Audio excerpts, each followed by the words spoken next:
Olá, muito boa noite para você. São 6 horas e 38 minutos. O JL2 desta terça-feira, dia 17 de junho, está começando. E você vai ver. A Polícia Civil prende em Santa Catarina um dos suspeitos de envolvimento na agressão a um torcedor em fevereiro deste ano em Belém. Representantes de religiões de matriz africana protestam depois de uma declaração do prefeito de Parauapebas. A Assembleia Legislativa do Estado aprova a Lei de Diretrizes Orçamentárias para 2026. O valor, 53 bilhões de reais. E no futebol, o novo técnico do Remo é flagrado treinando o time antes mesmo de ser apresentado oficialmente pelo clube. Agora, aqui no JL2.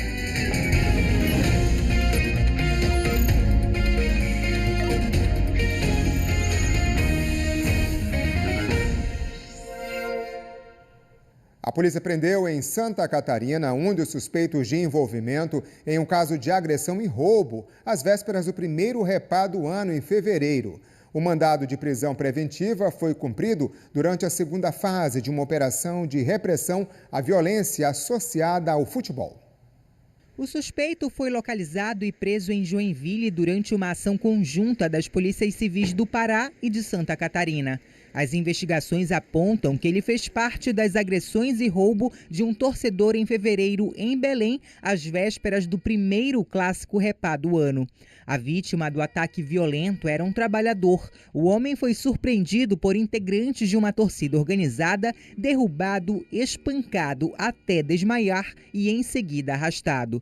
A motivação do crime teria sido a camisa que ele usava no dia, da torcida uniformizada do Fortaleza. Além da agressão, a vítima teve a camisa, um celular e R$300 roubados. O cumprimento do mandado de prisão preventiva faz parte da segunda fase da Operação Intolerância, de combate à violência associada ao futebol. Em maio, durante a primeira fase, outros 3 envolvidos no caso de agressão e roubo também foram presos preventivamente. A ação policial ocorreu na semana em que Paysandu e Remo disputam a primeira partida da Série B pelo Campeonato Brasileiro de Futebol Masculino. O suspeito deve responder pelos crimes de tumulto desportivo e roubo majorado.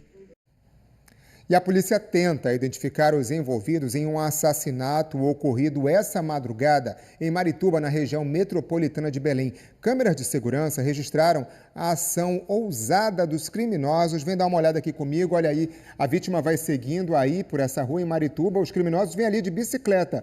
Quando os dois se encontram, o homem que está na garupa desce e faz vários disparos. Aí você vê por um outro ângulo o momento do crime. Isso tudo aí aconteceu em Marituba. A vítima foi identificada como Ramílis Magno Vasconcelos dos Santos, de 37 anos. O corpo dele foi liberado na tarde de hoje. O caso está sendo investigado pela delegacia de Marituba. Perícias já foram solicitadas para tentar encontrar aí mais informações que possam levar aos criminosos. Esse crime aconteceu na rua Cisdória, no bairro da Pedreirinha, em Marituba. E é grave o estado de saúde do educador físico Lucas Cardoso Palheta, de 24 anos. Ele foi vítima de um acidente de trânsito na Cidade Nova, em Ananindeua, no domingo. A família do educador físico está preocupada e afirma que Lucas Palheta luta pela vida. O pai diz que o filho foi vítima de um ato de imprudência. A nossa família está destruída, tá? Todo mundo aqui está desestabilizado emocionalmente. O veículo que atingiu o jovem foi este carro, conduzido por Alana Bárbara Kaufmann da Costa. A condutora não teria feito o teste do bafômetro e, segundo a família de Lucas, ela possuía infrações anteriores no histórico de trânsito. Multas e infrações comprovadas até em Castanhal. Os familiares da vítima contam que a condutora do carro teria avançado o sinal vermelho no momento em que Lucas atravessava de moto a outra rua. A velocidade da batida foi tão forte que a vítima ficou com ferimentos graves. Na mesma batida, um outro veículo também foi atingido, mas sem pessoas feridas. O que os familiares de Lucas querem agora é que as investigações prossigam e que a responsável pelo acidente seja punida. Câmeras da região mostram o acidente. Em vários ângulos, é possível perceber que o carro conduzido por Alana segue em alta velocidade, até bater na moto onde Lucas estava. Aqui dá para notar a violência da batida. A vítima foi arremessada do veículo.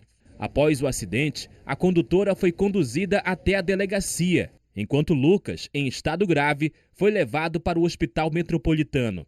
A família de Lucas tem receio de que Alana não seja responsabilizada pelo acidente. A gente precisa que todas as testemunhas sejam ouvidas. Nós já temos as câmeras, as imagens das câmeras, e elas mostram o momento em que ela ultrapassa o sinal vermelho e colide diretamente com o Lucas. Então, isso por si só é uma prova cabal da materialidade do delito. A defesa de Alana diz que a investigação da polícia vai esclarecer os fatos. Ela prestou socorro. Ela se apresentou espontaneamente na delegacia, se submeteu ao exame de alcoolemia, registrou a sua declaração, a sua visão dos fatos. Para que fique bem claro, trata-se de um acidente. Lucas segue internado no Hospital Metropolitano.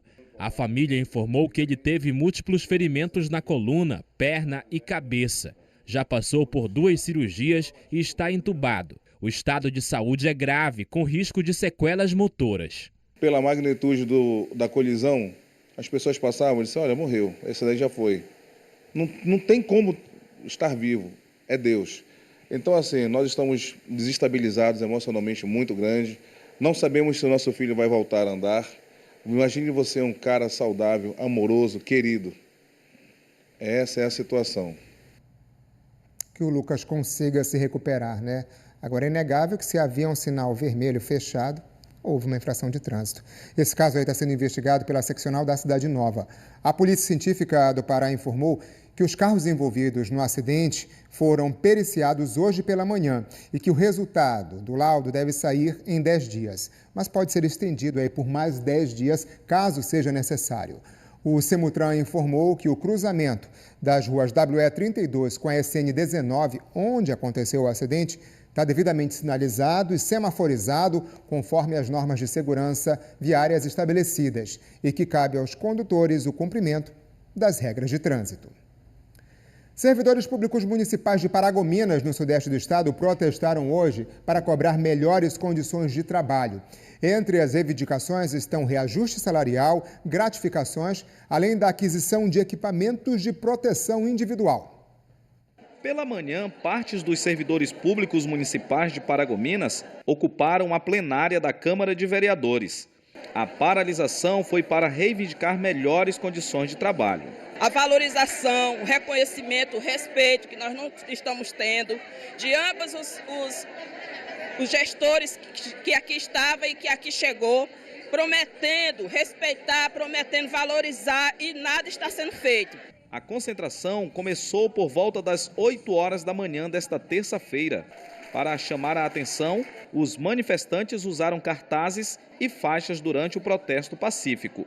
Trabalhadores da área da saúde, administrativo e segurança patrimonial paralisaram as atividades nos postos de trabalho. Roberto é segurança patrimonial e também aderiu ao protesto. Nosso salário hoje, ele não é mais em cima do salário base, não é mais pelo federal. O federal aumentou e o nosso vai ficando para trás. Então essa é a maior ansiedade, que a inflação sobe, o preço dos alimentos, o custo de vida vai ficando difícil. 14 itens estavam na pauta de reivindicações.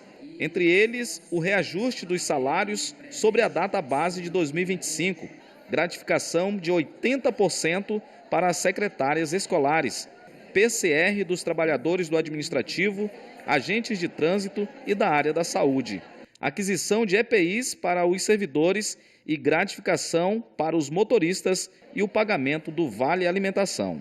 A coordenação do movimento alegou que as negociações com a prefeitura começaram ainda em janeiro, mas até agora não houve acordo. Por isso, a paralisação deve ser mantida. O sindicato não vai aceitar, esse descaso, porque para a gente é um descaso. O município não está dando a importância necessária aos nossos servidores. A Lília saiu de casa cedo para participar da manifestação, na esperança por melhorias no posto de trabalho. Nós viemos aqui tentar um reajuste que não é mais do que justo para todos nós da categoria. A Prefeitura de Paragominas declarou que segue com as negociações com o sindicato e que houve avanços em vários pontos da pauta apresentada. A nota destacou ainda que todos os serviços públicos seguem funcionando normalmente, sem qualquer paralisação. Em Parauapebas, no sudeste do estado, as falas do prefeito durante uma sessão solene na Câmara de Vereadores causaram indignação em religiões de matriz africana. A declaração, considerada intolerante, foi alvo de protestos. Aurélio Goiano fez declarações consideradas ofensivas e afirmou ter sido perseguido por pessoas de religiões de matriz africana. Se as religiões de matriz africanas precisarem do apoio da Prefeitura, a coordenação de assuntos religiosos está de portas abertas. E um pastor irá recebê-los. E ainda vai dizer, Jesus salva, Jesus cura. E se liga para você não ir para o inferno. O caso aconteceu na noite da última quarta-feira, dia 11, durante um evento em homenagem ao Dia Municipal do Evangélico. A fala do prefeito causou indignação em líderes religiosos, militantes e na Federação Espírita Umbandista dos Cultos Afros do Pará, que classificou a postura como racismo religioso e entrou com denúncia junto ao Ministério Público, Polícia Civil e Ministério da Igualdade Racial. Uma fala criminosa que incita ao ódio, que incita a guerra entre religiões, uma falta de respeito total. E exigimos retaliação, retratação e que esse ato criminoso que ele cometeu, que ele venha a ser punido na justiça, na forma da lei. A Câmara Municipal de Parauapebas e a Federação Espírita Umbandista exigem uma retratação pública. O caso já foi encaminhado à Promotoria de Justiça, que solicitou diligências à Polícia Civil para investigar as declarações. Vergonhoso uma pessoa que não entende da nossa religião, vir aqui em pleno a Casa do Povo, expor seus pensamentos, as suas vontades, como oposição, impondo isso para a população afro-religiosa de Parauapebas. Muitos aplaudiram a sua fala. Então, para mim, quem aplaude é conivente com a situação e com o crime. Nesta terça-feira, líderes religiosos e militantes antirracistas se reuniram novamente na Câmara Municipal de Parauapebas para cobrar providências e exigir respeito à liberdade religiosa. Estamos num país laico e merecemos respeito. E ele descumpriu a nossa legislação. Respeito, é o básico. Nós tentamos contato com o prefeito de Parauapebas, mas até o momento ele não se manifestou sobre as declarações. A Assembleia Legislativa do Estado aprovou hoje, por unanimidade, o projeto de lei de diretrizes orçamentárias para 2026. A proposta do Executivo prevê uma receita líquida de mais de 53 bilhões de reais. É na LDO que são estabelecidas prioridades e metas para o próximo ano. Em debate no plenário, as metas e prioridades do orçamento estadual para o ano que vem. O projeto de lei da LDO, Lei de Diretrizes Orçamentárias, é sempre apresentado pelo governo do estado no primeiro semestre e precisa passar pela aprovação dos deputados estaduais. A previsão de crescimento no PIB de 2026 é de 3,47%. As propostas foram feitas com base nesse índice, além da receita líquida de mais de 53 bilhões de reais para o estado no próximo ano. A proposta foi recebida pela Comissão de Fiscalização Financeira Orçamentária da ALEPA em abril. Foi aprovada, mas com ajustes no texto. Alguns deputados apresentaram emendas, foram mais de 50 emendas, foram acatadas apenas 9 emendas, mas que não mudou as características, as metas do governo substancialmente. A LDO vai servir de guia para a divisão desse dinheiro dentro do orçamento estadual, que também estabelece regras e metas de fiscalização dessa receita. A lei foi aprovada por unanimidade pelos deputados nesta terça-feira. Aprovado por unanimidade. Projeto de lei número 162/2023, de autoria do deputado Lu Ogawa. Tem alguns itens que são obrigatórios pela lei de responsabilidade fiscal, como os 25% da educação, os 12% da saúde, que o governo do estado tem que destinar, assim como os investimentos que vão ser feitos. Então, todos os indicadores previstos na lei de responsabilidade fiscal estão já direcionados na LDO. A lei define ainda percentuais de recursos que cada poder estadual deve receber. Tribunal de Justiça, Ministério Público e Alepa vão receber a maior parte desses recursos. A oposição critica a falta de transparência no processo de aprovação da lei. Primeiro que é uma lei extremamente complexa, né? Entra nessa casa muito complexa, a Comissão de Finanças da casa, com todo respeito a ela, também não nos ajuda, são mais de 1000 páginas, é um volume imenso, né? De uma verdadeira festa burocrática, você não tem como nadar nesse meio. Você tem o PPA que estabelece um planejamento, mas as diretrizes e as metas são da LDO. Então é muito difícil e é complexo que a gente não possa fazer essa discussão do jeito que ela merece ser tratada. O projeto segue agora para a sanção do governador do estado, Helder Barbalho. E a gente quer saber aqui, conta com sua participação. É só usar o nosso WhatsApp, o 999430001, ou então apontar a câmera do celular para esse QR Code que está aí no cantinho da tela e mandar a sua mensagem. Daqui a pouco ela pode ser lida aqui no nosso telão. E a seguir, a Polícia Federal prende em Ananindeua 2 pessoas suspeitas de lavagem de dinheiro. E no futebol, mesmo sem uma apresentação oficial, o novo técnico do Remo é flagrado treinando o time no Baenão. São 6h54. Aqui temos imagens ao vivo da BR-316 em Ananindeua. Volto já.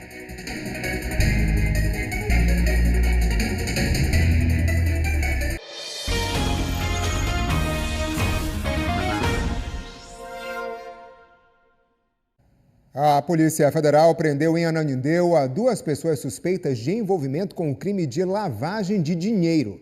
A repórter Poliane Guimarães está aqui, traz mais detalhes ao vivo desse caso para a gente. Boa noite, Poli. Olá, João. Boa noite para você e para quem nos acompanha. A prisão foi efetuada por agentes da Delegacia de Repressão à Corrupção e a Crimes Financeiros da Polícia Federal. Os alvos, Eduardo José Vasconcelos Albuquerque e Sérgio Ricardo Vasconcelos Albuquerque, sócios de uma empresa responsável por coleta, transporte, destinação e gerenciamento de resíduos e com contratos de alto valor financeiro em vigência com municípios do Pará. Eles já vinham sendo investigados e monitorados e foram presos hoje em flagrante durante um saque programado de mais de R$1.200.000. A suspeita é de que os valores movimentados eram repassados a servidores públicos em troca de benefícios. Um inquérito instaurado pela Polícia Federal identificou que no último ano mais de 20 operações como essa foram realizadas, totalizando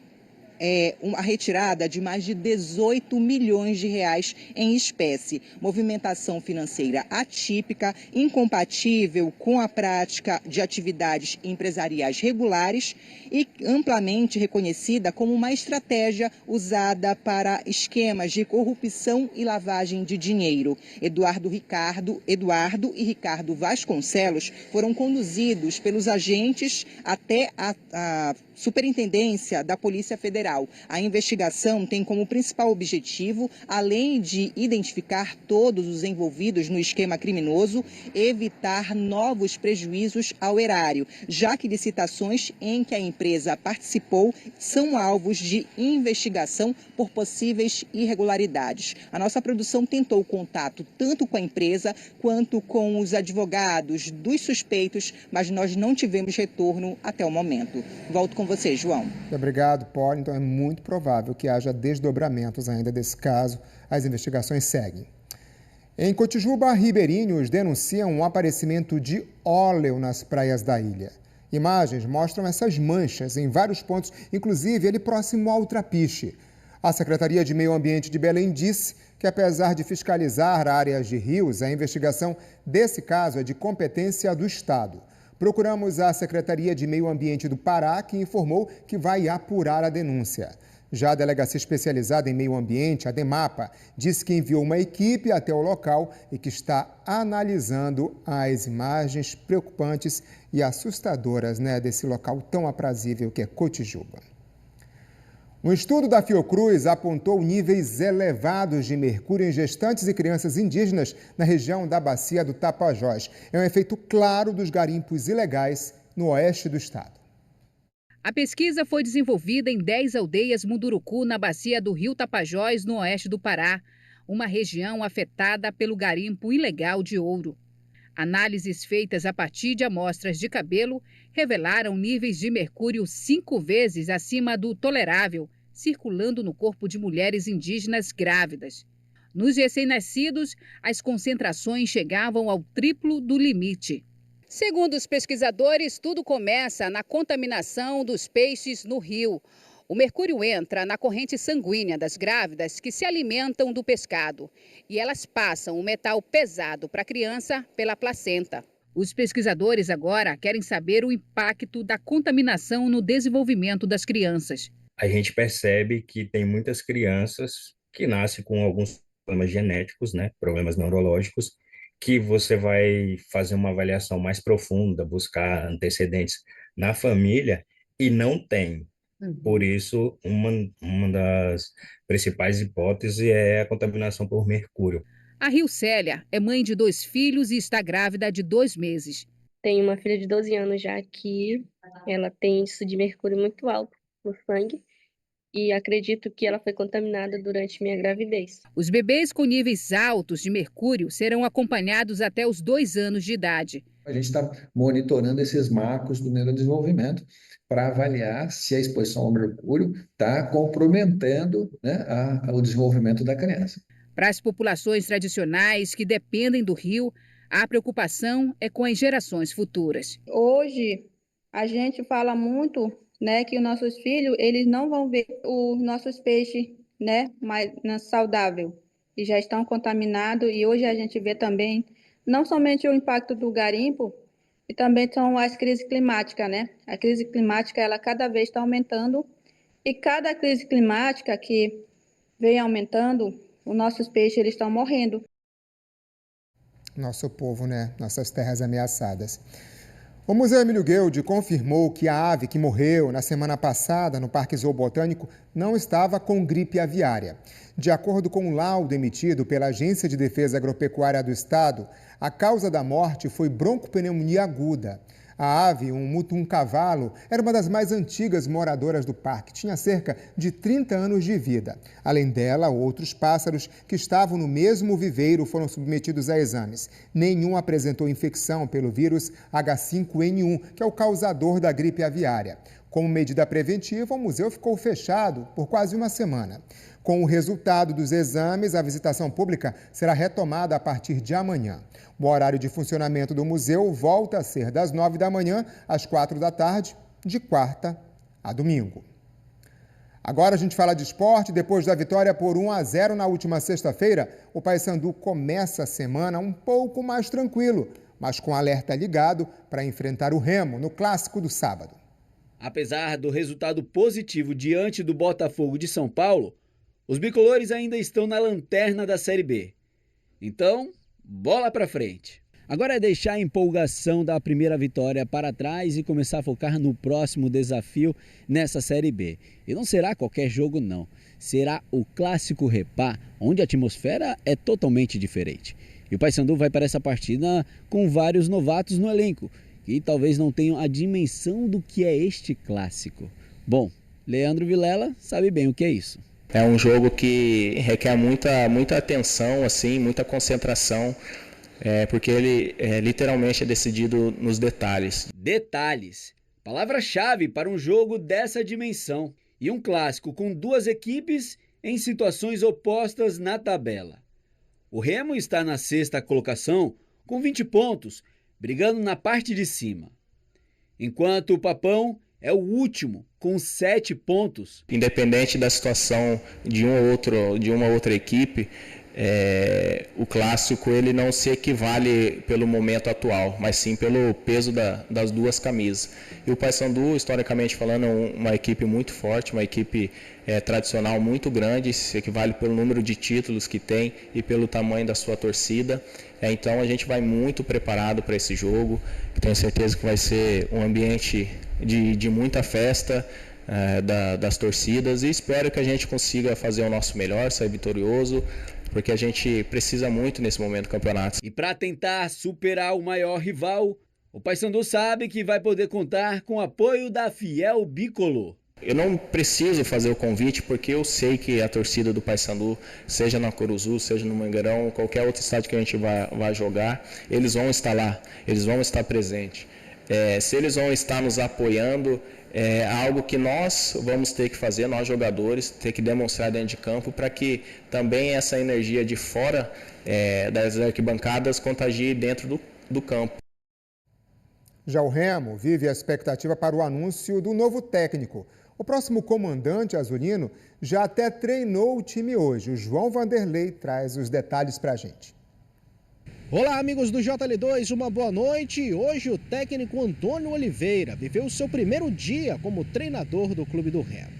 A atividade foi fechada para a imprensa, mas do alto dos prédios no entorno do Baianão foi possível registrar a presença do português trabalhando com o elenco. No entanto, Antônio ainda não foi anunciado oficialmente e muito menos assinou o contrato, o que gerou especulações sobre a contratação. Por isso, o executivo de futebol Marcos Braz veio a público e explicou a questão. A gente tinha uma demanda da parte jurídica do treinador para que aguardasse um pouco mais para os anúncios. E a gente não viu isso como nenhum problema, como nada que não fosse dentro dos interesses do Remo, que é o mais importante. Foi por isso que a gente ainda não anunciou. Isso será feito no momento certo, no momento tranquilo, mas eu quero deixar claro que ele já está trabalhando, já está muito bem enturmado aqui nas apresentações que deveriam ser feitas durante o dia aqui. O dia azulino ainda contou com a apresentação do atacante Marrone, ex-Vasco da Gama e Atlético Mineiro, estava na Dinamarca e agora é jogador do Remo até o final da temporada. A preparação do Clube do Remo continua. Os azulinos enfrentam o Paysandu no clássico válido pela 13ª rodada da Série B, no sábado, a partir das 6h30 da noite. Um grande abraço. Repá, sempre é clássico, né? Tem comentário aqui, sua participação no JL2. Ronei, olha, falta de ética do prefeito Aurélio Goiano. Vivemos num país democrático, todas as religiões têm que ser respeitadas. Ele tem a obrigação de se retratar. Ronei está falando sobre as declarações feitas pelo prefeito de Parauapebas, que foram consideradas ofensivas por religiões de matriz africana. Ronei, respeito gera respeito e assim a gente vive democraticamente, né? Tem de ser dessa forma. Vivemos num Estado laico e isso precisa ser mantido como princípio. Leila Uchoa, boa noite para você, Leila.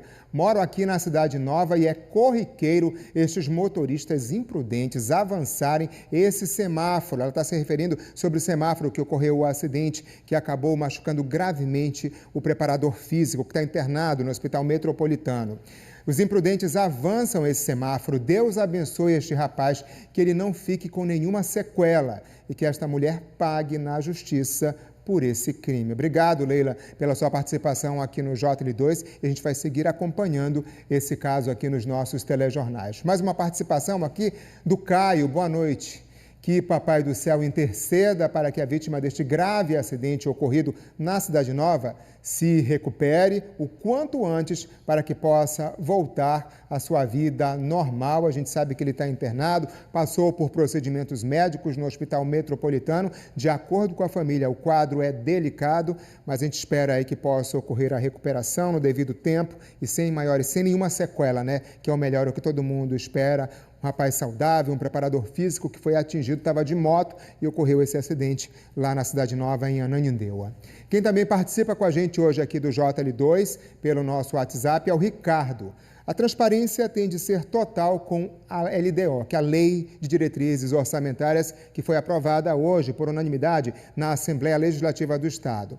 Afinal, a distribuição desses valores são de interesse do povo. A gente sabe, né, Ricardo, que existem os percentuais já pré-definidos para a saúde, para a educação, mas também existe toda aquela distribuição para vários órgãos. E aí, a partir da LDO, que é definido o PPA, para que a gente possa saber como é que vai ser tratado aí o recurso que é de todos nós nesse ano que está chegando, o projeto de autoria do Executivo do Governo do Estado e que foi para aprovação da LEPA após a análise da Comissão de Finanças da Casa.